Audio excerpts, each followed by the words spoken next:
Wave 125, XRM 125 carb. Ito mga bossing, meron tayong plus 3mm dito na crankshaft. Total stroke nito 6mm mga bossing. Ayan. Sa mga interesadong mag crankshaft dyan, XRM 125 carb or Wave 125. Ito, buksan natin para nyo makita. At sa mga di pa pala nakapollow, kung interesado tayo ma-update sa mga paparating pa na parts para sa ating motor, pwede natin i-follow kung interesado tayo mga boss. Palagi tayo nag-update dito ng mga parts ng ating mga motor. So ito, meron siyang kasamang gasket 2mm. Ayan.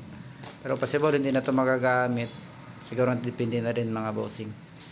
So, pero possible hindi na talaga ito magagamit. Kasi pagkakalam ko sa crankshaft na to is plug and play siya mga bossing. So ito siya, crankshaft. Sa mga interesado dyan.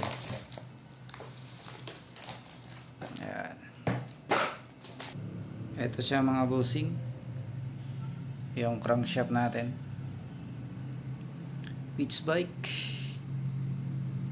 Ayan. So yung rod is baba siya ng 3mm mga bossing. Short siya ng mula sa standard 97 100 kasi yung standard nito, 100mm, ito 97mm lang. Ayan. Tapos jack up 3mm dito, pinatasan.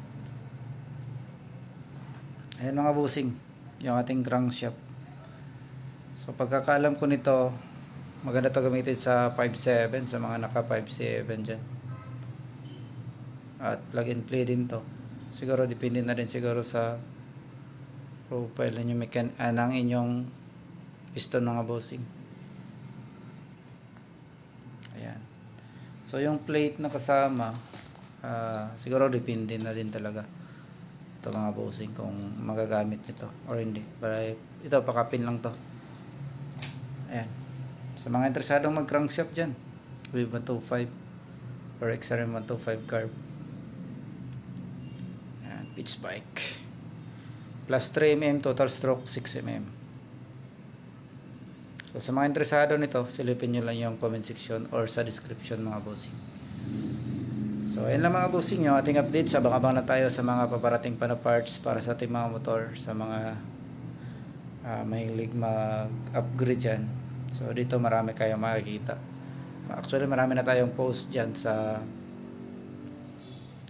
silipin nyo lang sa mga na-post natin mga bossing. Ayan. So ayan mga bossing, XRM 125 carb type or sa ating Wave 125 plus 3mm, total stroke 6mm, pitch bike. So ayan lang mga bossing, ride safe.